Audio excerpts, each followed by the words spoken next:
کوئی کام ہی نہیں تمہارا؟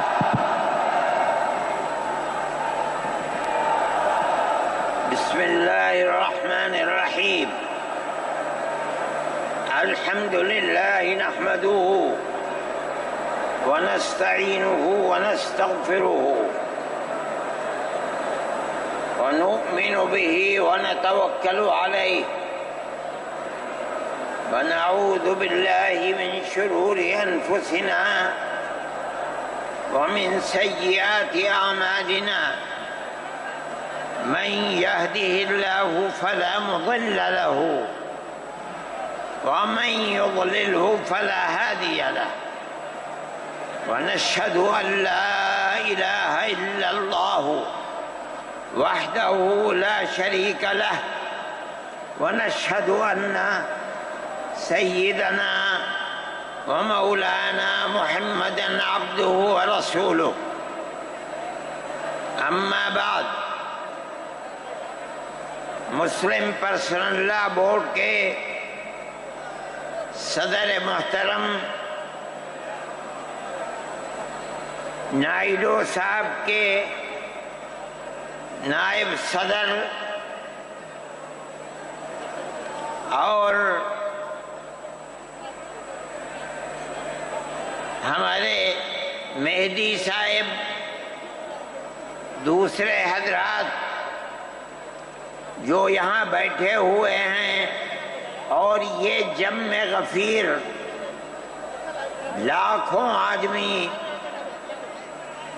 جو آئے ہیں جمعیت علماء کی دعوت پر، میں جمعیت علماء کے ان ورکرز اور آئے ہوئے مہمانوں کا دل کی گہرائیوں سے شکریہ ادا کرتا ہوں۔ جن لوگوں نے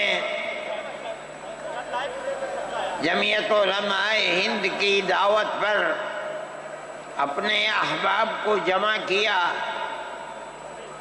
اور اپنے خرچ سے جمعیت علماء کا ایک پیسہ کیا پھوٹی کوڑی بھی نہیں لگی، آپ ہی لوگ کروڑوں روپیہ خرچ کر کے اپنی بسوں کا خود ہی انتظام کر کے یہاں تشریف لائے دعوت پر اور آ کر بیٹھے۔ جمعیت علماء ہند کے خدام کے دل میں اس کی بڑی قدر ہے۔ اللہ آپ حضرات کو اس کا بہتر بدلہ عطا فرمائے۔ میرے محترم بزرگوں، آج ہی کا مسئلہ یہ نہیں ہے۔ جمعیت علماء ہند کی ایک تاریخ ہے، اور ایسی تاریخ ہے اپنے اس ملک کے لیے جو کسی دوسری ہندو مسلم پارٹی کے پاس نہیں ہے۔ علماء نے اس ملک کی آزادی کے لیے اگر آپ ان کی تاریخ کو پڑھیں گے تو آپ کو اندازہ ہوگا کہ ان کی اس ملک کی آزادی کے لیے قربانیاں 150 سالہ قربانیاں ہیں۔ کوئی اس ملک کے اندر ہندو مسلم ایسی پارٹی نہیں ہے جس کی تاریخ ایسی قربانیوں کی تاریخ ہو۔ حضرت شاہ عبدالعزیز صاحب محدث دہلوی نے 1803 میں آواز بلند کی تھی کہ ہمارا ملک غلام ہو گیا، اس غلام ملک کو آزاد کرانا اس ملک میں بسنے والے ہر مسلمان اور ہر شخص کا فرض ہے۔ کوئی مائی کا لال نہیں تھا جو انگریز کی طاقت کے سامنے آزادی ملک کا نعرہ بلند کر سکتا۔ ایک مسلمان عالم دین نے اسی دلی کے اندر اس نعرے کو بلند کیا، اس کی جائیداد قلق کر لی گئی، اس کے مدرسے کو دفن کر دیا گیا، اس کو دلی بدر کر دیا گیا، لیکن یہ مسلمان ایسے نہیں تھے جو کسی ملک کے پیسے یا اس کی سطوت اور اس کی طاقت کے سامنے سر جھکا دیتے۔ جو انہوں نے اپنا موقف اختیار کیا تھا پتھر کی چٹان کی طرح، اسی طرح اس موقف کے اوپر کھڑے رہے۔ سب سے پہلا جہاد سن 1932 کے اندر ہوا، ہندوستانی لوگ تو جانتے بھی نہیں، اور اس کے اندر لوگ مر گئے، ختم ہو گئے۔ شاہ عبدالعزیز صاحب کے رشتے کے، ان کے قریب، ان کے اولاد میں شاہ اسماعیل شہید اور رائے بریلی کے شاہ احمد شہید، دونوں کے دونوں ختم ہو گئے، شہید ہو گئے بالا کوٹ کے میدان میں۔ لیکن پیچھے نہیں ہٹے۔ وہ لوگ جو بچ کر آئے تھے سن 1857 میں پھر جہاد کر دیا، اور اس کے اندر صرف اسی دلی کے اندر 33,000 مسلمان شہید کیے گئے، اور لال قلعے سے لے کر جامع مسجد تک درختوں کے اوپر ان کی لاشوں کو لٹکا دیا گیا۔ یہ مسلمان کی تاریخ ہے، علماء کی تاریخ ہے۔ بتائیں کون ہے جس کی زندگی کے اندر یہ تاریخ مل سکتی ہے؟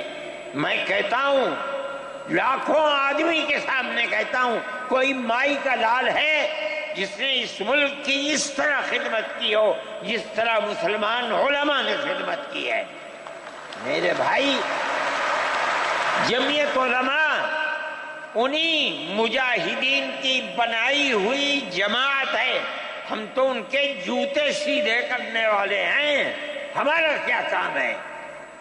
ایک ہی کام ہے کہ انہوں نے جو جمعیت کی بنیاد کے اندر ہندو مسلم اتحاد اور ملک کے ہر بسنے والے کو ایک پیغام دیا تھا پیار و محبت کا، ہم اسی پیغام کو لیے بیٹھے ہوئے ہیں۔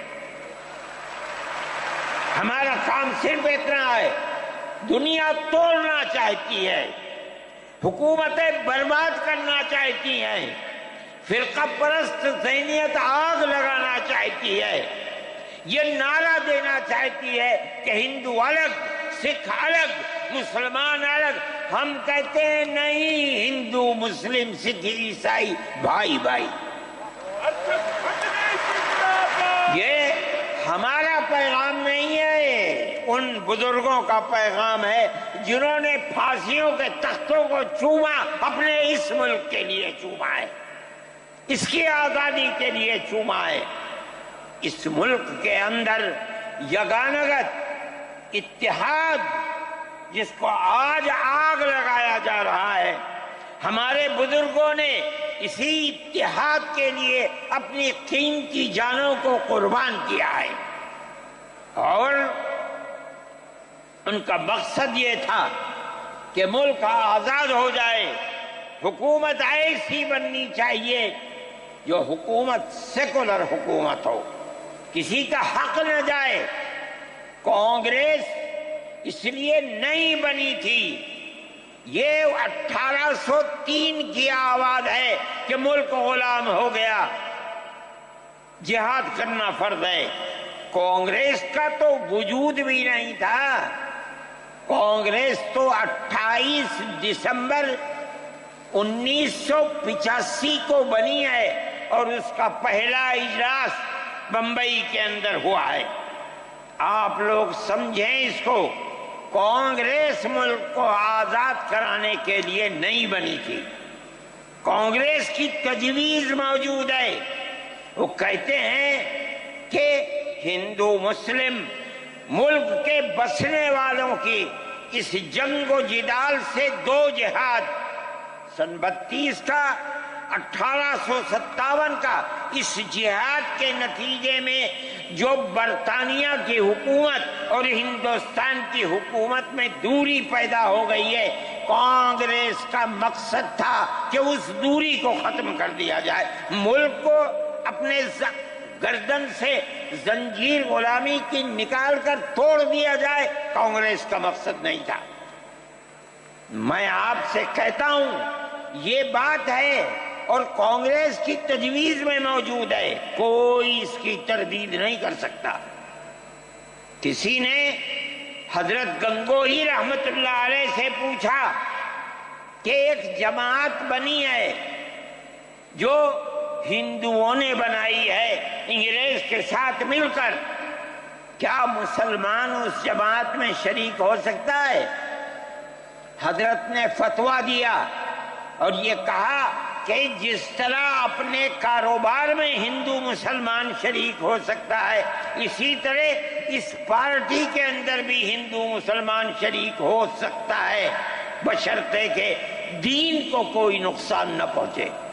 اس فتوے کا نام ہے نصرت الابرار، جو پرانی یونین مکتبیں ہیں، لائبریریاں ہیں، یہ آج بھی وہاں موجود ہے۔ یہ صرف فتویٰ نہیں ہے، یہ اس لیے ہے کہ یہ اشارہ ہے کہ مسلمانوں کو کانگریس کے ساتھ شریک ہونا چاہیے اور کانگریس کے اس نظریے کو بدلنا چاہیے۔ کانگریس کے اندر مستقل غلامی کی زنجیر کو توڑنے کے لیے اور انگریز کے ساتھ جہاد کرنے کے لیے تیار کرنا چاہیے۔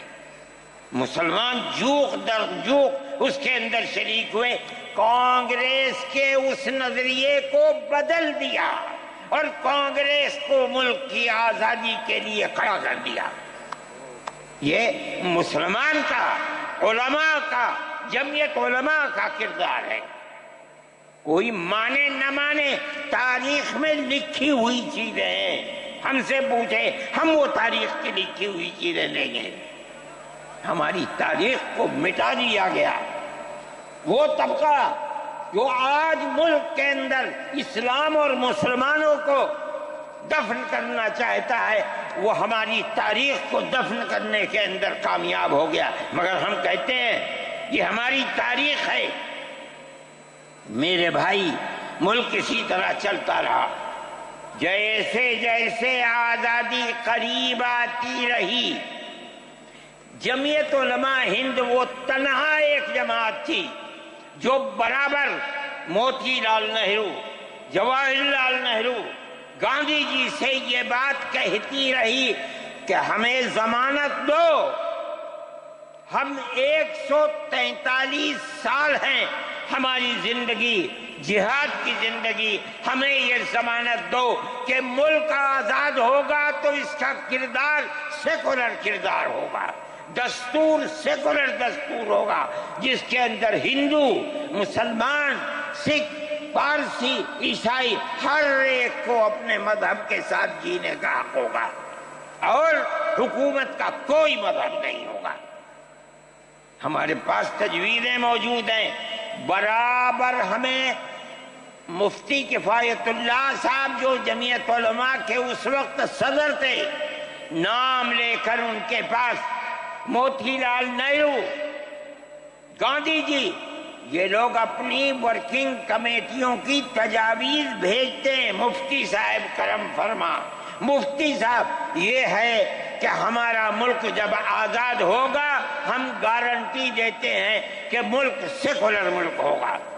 اس کا کیا مطلب ہے؟ ہمارا کردار، ہمارا مذہب، ہمارا وقت، ہر چیز آزاد رہے گا، مسلمان جس طرح چاہے گا اپنی زندگی گزارے گا، اپنے مذہب کو سینے سے لگا کر زندگی گزارے گا۔ میں یہ بات صرف ہوائی نہیں کہہ رہا ہوں، آپ غور سے اس تحریر کا ایک ایک لفظ سنیں۔ ہری پور ضلع سورت کا اجلاس عام جو 19، 20، 21 فروری 1938 میں 47 میں ملک آزاد ہوا، یہ اجلاس 1938 میں، اس سے بھی 9 سال پہلے، یعنی آج کے مقابلے میں 80 سال پہلے یہ اجلاس ہوا تھا۔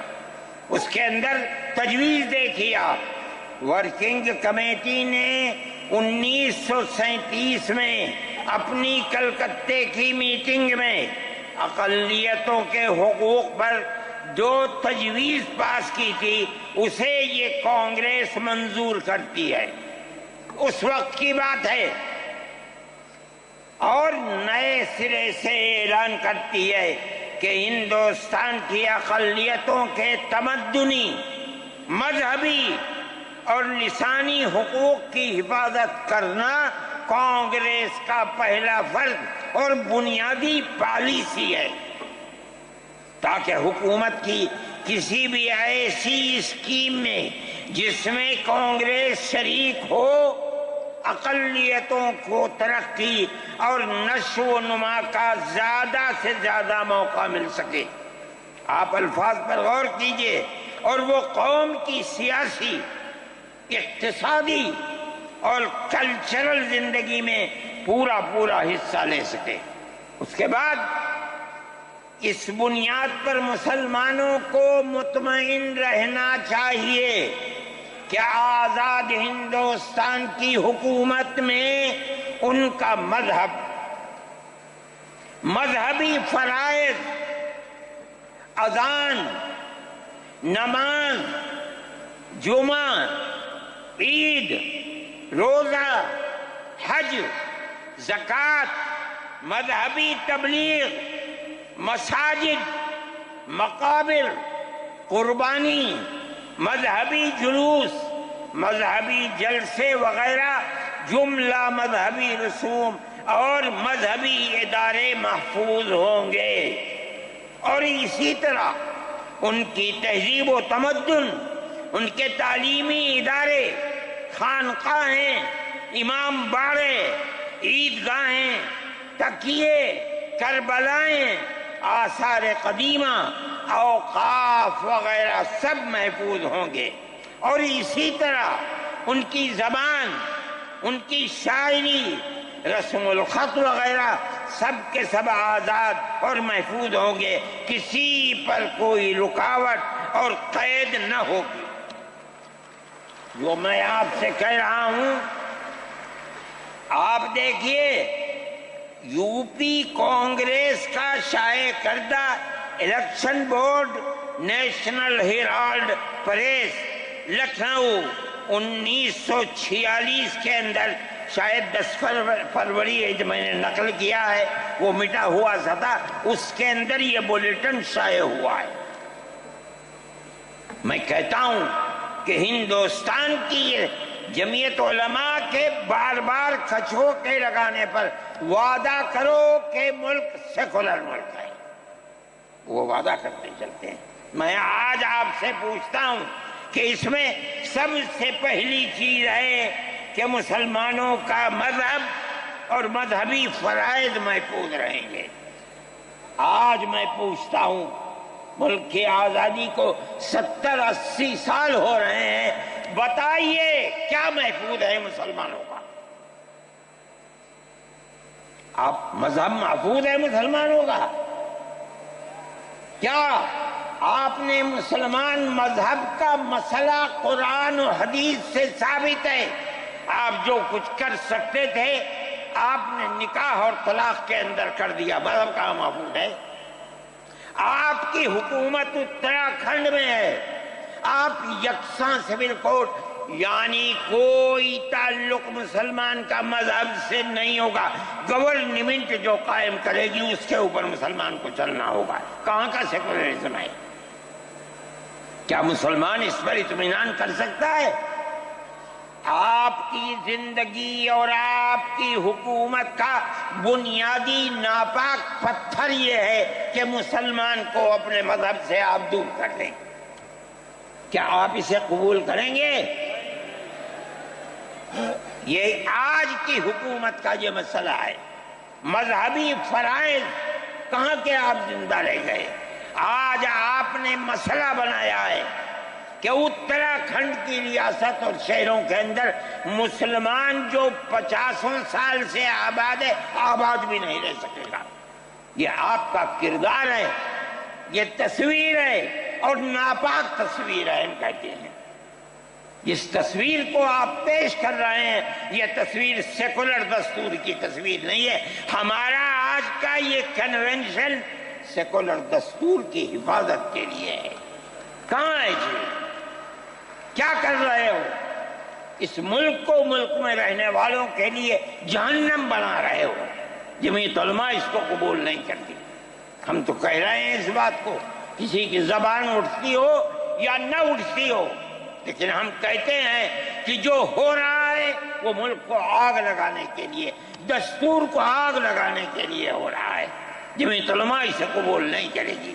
اگر جمعیت علماء نے اس بدترین حکومت جو یہ کہتی تھی کہ ہماری حکومت میں سورج نہیں ڈوبتا، جمعیت علماء نے کبھی اس کے سامنے سر نہیں جھکایا ہے، اس کے بعد ہم کس کے سامنے سر جھکائیں گے؟ ہمارا سر صرف ایک اللہ کے سامنے جھکتا ہے اور کسی کے سامنے نہیں جھکتا۔ میرے بھائی، آپ ایک اس کو لیتے ہیں، میں کہتا ہوں اے تب بیٹھ جا۔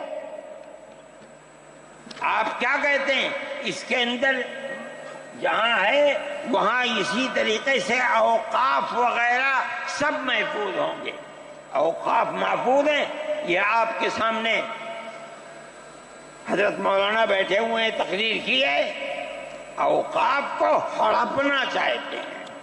ہماری مسجدیں اسی دلی کے اندر 400 500 سال کی مسجدیں ہیں، جس میں جمعیت علماء کا دفتر بنا ہوا ہے، عبد النبی اکبر کے زمانے کی مسجد ہے۔ اور کتنی مسجدیں ہیں جن کے پاس اوقاف، اللہ اکبر، لاکھوں کروڑ کے اوقاف ہیں۔ جونپور میں جا کر کے دیکھو کیسی مسجدیں ہیں، دلی کے قرب و جوار میں دیکھو کتنی بڑی بڑی مسجدیں ہیں۔ ہندوستان کا وہ طبقہ جو ان مساجد کے اوقاف کو ہڑپ کرنا چاہتا ہے، کہتا ہے اگر کسی وقف زمین یا مسجد یا کسی بھی چیز کے کاغذات وقف کے نہیں آئیں اس کو وقف نہیں مانا جائے گا۔ کون 500 سال پرانے کاغذات لا کر کے پیش کر دے گا؟ قانون یہ تھا کہ جو مسجد بنی ہے، جو وقف پر بنتی ہے، وہ وقف ہے۔ آپ کو کیا درد ہے کہ آپ اس وقف کو ختم کرتے ہیں؟ اس کا مطلب ہے مسلمانوں کی زمین کو ہڑپ کرنا چاہتے ہو، حرام کھانا چاہتے ہو، اس لیے ان اوقاف کو ہڑپ کرنا چاہتے ہو۔ ہم اس کو قبول نہیں کرتے۔ اوقاف ہمارے آباء و اجداد کے کیے ہوئے ہیں۔ اوقاف اللہ کی ملکیت میں دیے ہوئے ہیں، مسجدیں بنی ہوئی ہیں، آپ ان کی حفاظت کیجئے، اس لیے کہ ہم اس ملک کے رہنے والے ہیں، ہم باہر سے آئے ہوئے نہیں ہیں۔ اگر ہندو گوجر ہے مسلمان بھی گوجر ہے، اگر ہندو جاٹ ہے مسلمان بھی جاٹ ہے، اگر ہندو راجپوت ہے مسلمان بھی راجپوت ہے۔ جاؤ دیکھو کشمیر کے اندر، اگر ہندو برہمن ہے مسلمان بھی برہمن ہے۔ ہم اسی ملک کے رہنے والے ہیں۔ کسی کو اچھا لگا یہ مذہب وہ اس مذہب میں چلا گیا، کسی کو یہ مذہب اچھا لگا وہ اس مذہب میں چلا گیا۔ کیا مذہب کی بنیاد پر اس ملک کے اندر آپ ہمیں جینے کا حق نہیں دیں گے؟ ہم اپنے جینے کا حق کو لیں گے۔ آپ نے جس سیاست کو اختیار کیا، آپ 2 الیکشن پہلے دیکھیے کس قوت کے ساتھ بی جے پی آئی تھی۔ آپ نے جس پالیسی کو اختیار کیا، سیکولرزم کو آگ لگانی چاہیے، اس کا نتیجہ اس الیکشن میں کیا ہوا؟ بی جے پی ہار گئی۔ میں کہتا ہوں کہ اگر چندرا بابو نائیڈو کی بیساکھی نہ ہوتی اور ادھر نتیش کمار کی بیساکھی نہ ہوتی تو بی جے پی گورنمنٹ نہیں بنا سکتی تھی۔ کیوں ہوا؟ وہ جو 14 سال پہلے